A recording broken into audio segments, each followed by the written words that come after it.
This book is being read with permission from Jacqueline Woodson. Hi friends! So for today's read aloud, we will be reading The Other Side by Jacqueline Woodson and E.B. Lewis. As we go through the book today, I want you guys to pay attention to the illustrations and see how they connect with the words in the story.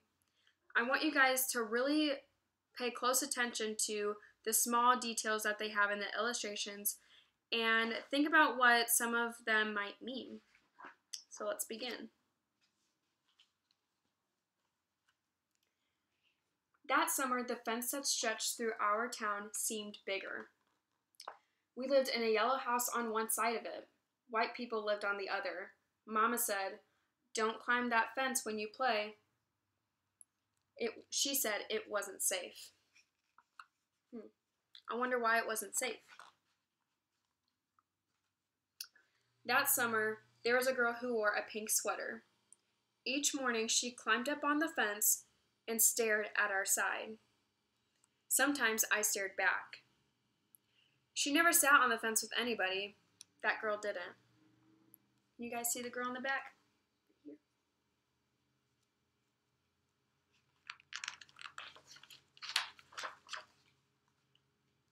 Once we were jumping rope. She asked if she could play, and my friend Sandra said no, without asking the rest of us. I didn't know what I would have said. Maybe yes, maybe no. I wonder why Sandra said no so quickly.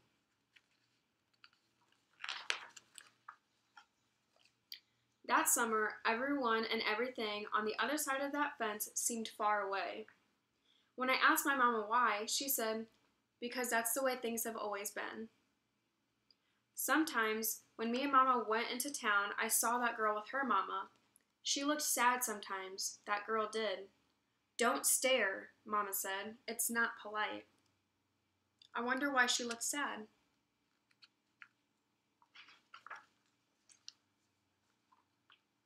It rained a lot that summer. On rainy days, that girl sat on the fence in a raincoat.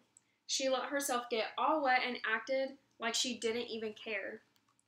I saw her dancing around in puddles, splashing and laughing. I remember when I used to do that. I used to love playing in the rain.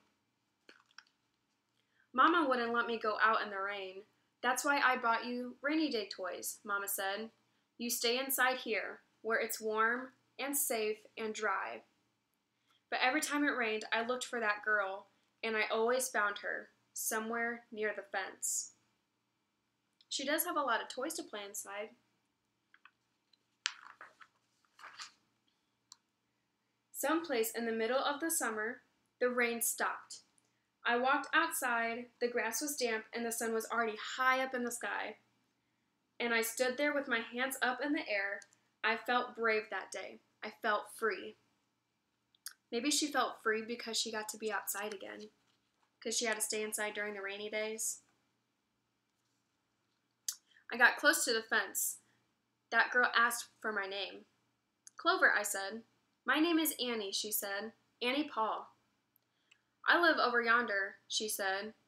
"By where you see the laundry? That's my blouse hanging on the line." She smiled then. She had a pretty smile. You can kind of see where her laundry is. Over yonder. And then I smiled, and we stood there looking at each other, smiling. "It's nice up on this fence," she said. "You can see all over." I ran my hands along the fence. I reached up and touched the top of it. "A fence like this was made for sitting on," Annie said. She looked at me sideways.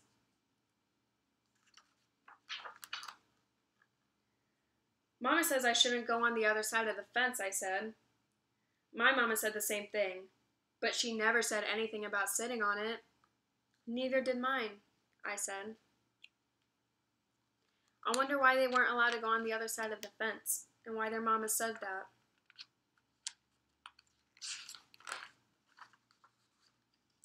They sat together on that fence. And when Sandra and them looked at me funny, I just made believe I didn't care.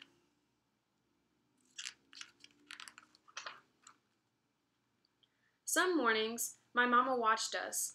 I waited for her to tell me to get down from the fence before I break my neck or something. But she never did. "I see you made a new friend," she said one morning. I nodded and Mama smiled. That summer, me and Annie sat on that fence and watched the whole wide world around us.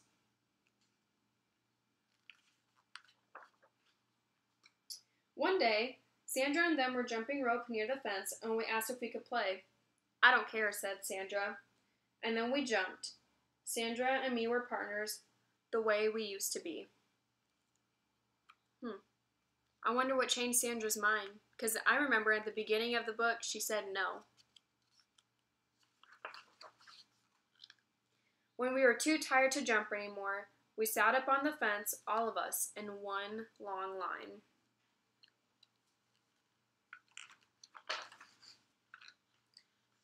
"Someday, somebody's going to come along and knock this old fence down," Annie said. I nodded. "Yeah," I said, "someday."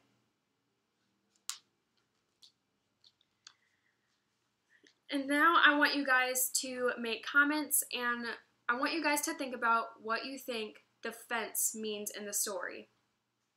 You can go back and listen to the story again if needed, but that's what I want you guys to be your main focus for this question. What do you think the fence means throughout the story?